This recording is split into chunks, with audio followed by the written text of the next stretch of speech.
Refrigerant is a substance which is used in refrigeration cycle as a media. A refrigerant should have property to convert from liquid to gaseous state in a very narrow range of temperature and pressure. Relation between temperature and volume. PV equals mRT. If pressure, mass, and R is constant, then temperature is directly proportional to temperature. As temperature increases, volume of gas increases, and as temperature reduces, volume of gas decreases.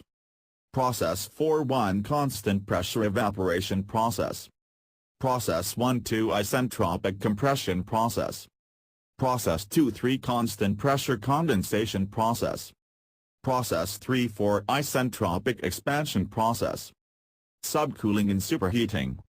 Since liquids are incompressible, it is necessary to eliminate traces of liquid refrigerant before it enters compressor.